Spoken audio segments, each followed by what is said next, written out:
बिस्मिल्लाहिर्रहमानिर्रहीम। अस्सलामुअलैकुम।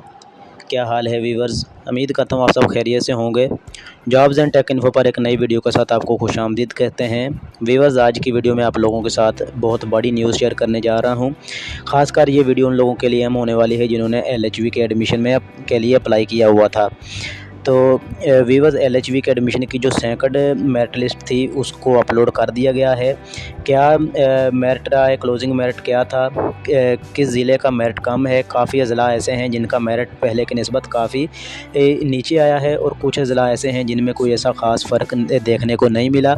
किस ज़िले का मेरिट क्या रहा है, सबसे ज़्यादा क्लोजिंग मेरिट किसका है, सबसे कम क्लोजिंग मेरिट किसका है, सारी डिटेल देखते हैं आज की इस वीडियो में। और वीडियो को शुरू करने से पहले अगर आप चैनल पर नए हैं या अभी तक चैनल को सब्सक्राइब नहीं किया तो अभी चैनल को सब्सक्राइब करके नोटिफिकेशन को ऑन कर लें, क्योंकि यहाँ पर आपको ऐसी इन्फॉर्मेटिव वीडियोस मिलती रहेंगी और आपको गवर्नमेंट और प्राइवेट सेक्टर की जानिब से तमाम जॉब्स की अपडेट भी इसी चैनल पर मिलती रहेंगी। व्यूअर्स, मैं आपको बता दूं कि जो सेकंड मेरिट लिस्ट होती है उसके रूल्स एंड रेगुलेशन क्या होते हैं। सबसे पहली बात तो ये है कि सेकंड मेरिट लिस्ट कब बनती है। सेकंड मेरिट लिस्ट उस सूरत में बनती है जब फर्स्ट मेरिट लिस्ट में अपीयर जो किए जाते हैं स्टूडेंट्स, उन्होंने एडमिशन ना लिया हो, उनकी सीट जो है वो वैकेंट रह गई हों।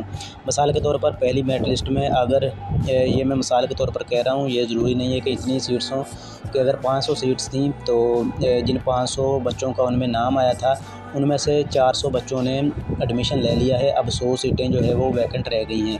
तो जो 100 सीटें हैं इनको फिल आउट करने के लिए अब सेकंड मेरिट लिस्ट लगेगी।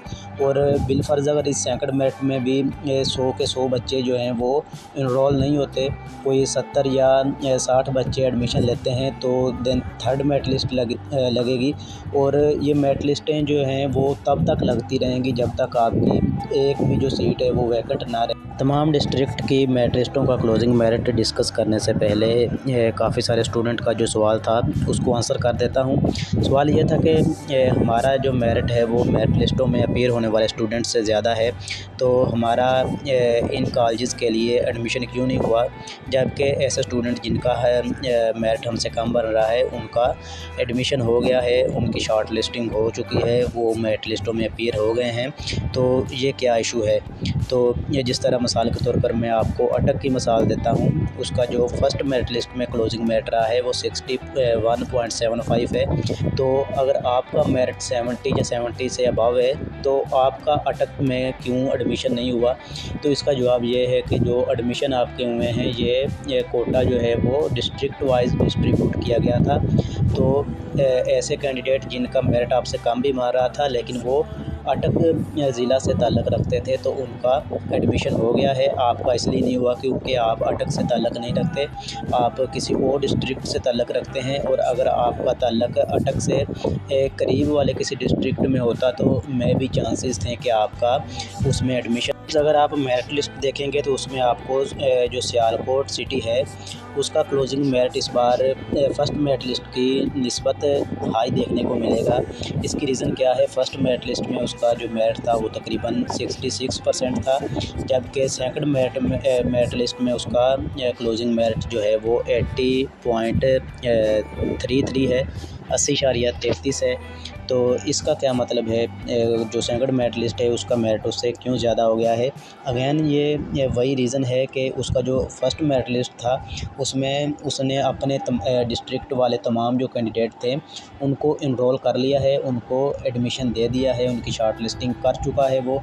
और अब उन्होंने किसी करीबी डिस्ट्रिक्ट वाले कैंडिडेट्स जो हैं उनको चांस दिया है। तो उन कैंडिडेट्स में जो क्लोजिंग मेरिट है वो 80.33 है। वीवर्स, क्लोजिंग मेरिट की फहरिस्त में सबसे टॉप पर है मुल्तान और सबसे लो पर है अटक। मुल्तान का जो क्लोजिंग मेरिट है वो 83.72, उकाड़ा का 81.8 है और भावलनगर का भी 81.8 है। इसके बाद भावलपुर का 81.36, लाहौर का 80.41, डीजी खान का 80.36, जबकि सियालकोट का 80.33 और इसी तरह साहिवाल का 80.09 और चकवाल का 75.27 है। जंग का क्लोजिंग मेरिट जो है वो 73.33, जबकि अटक का जो मेरिट है वो सबसे कम है। अटक का मेरिट 57.36 है। सिर्फ अटक ही ऐसा डिस्ट्रिक्ट है जिसके क्लोजिंग मेरिट में अच्छी खासी कमी देखने को मिली है। बाकी जितने भी डिस्ट्रिक्ट थे उसके क्लोजिंग मेरिट में कोई ख़ास कमी नहीं हुई। तो जो तमाम कैंडिडेट्स फर्स्ट मेरिट लिस्ट में या सेकंड मेरिट लिस्ट में अपीयर हुए हैं उनको हम कांग्रेचुलेशन कहते हैं। उनके हार्ड वर्क, उनकी मेहनत रंग लाई है, जिसका सिला उनको अल्लाह पाक की तरफ से मिला है। अब बात कर लेते हैं कि आपने अपना मेरिट कैसे चेक करना है। सेम वही प्रोसेस है जिस तरह आपने फ़र्स्ट मेरिट लिस्ट में किया था। आपको पोर्टल का लिंक जो है वो इसी वीडियो को डिस्क्रिप्शन में मिल जाएगा, उस पर आपने क्लिक करना है। आपको ऑफिशियल पोर्टल पर रीडायरेक्ट करेगा वो लिंक। वहाँ पर आपने आपकी जो एप्लीकेंट आईडी थी उसको यहाँ पर पेस्ट करना है और उसके बाद यहाँ से आपने अपने कॉलेज का नेम सेलेक्ट करना है। इसके बाद नीचे अप्लाई पर क्लिक कर देना है और अगर आपके नाम मेरिट लिस्ट में हुआ तो आपको नीचे यहाँ पर शो हो जाएगा। और ऐसे तमाम स्टूडेंट्स जिनका फ़र्स्ट या सेकंड मेरिट लिस्ट में नाम नहीं आया उनके लिए दुआ गो है कि आने वाली लिस्टों में उनका नाम इंशाल्लाह ज़रूर आ जाए। तमाम व्यूवर्स कमेंट सेक्शन में आमीन ज़रूर लिखिएगा, क्या पता किसकी दुआ जो है वो कबूल हो जाती है। और वो तमाम स्टूडेंट भी जिनका फ़र्स्ट या सेकंड मेरिट लिस्ट में नाम आ चुका है ज़रूर बताइएगा कि उनकी सिलेक्शन हो चुकी है। तो व्यूवर्स ये थी आज की वीडियो। उम्मीद करता हूँ आपको इन्फॉर्मेटिव लगी होगी।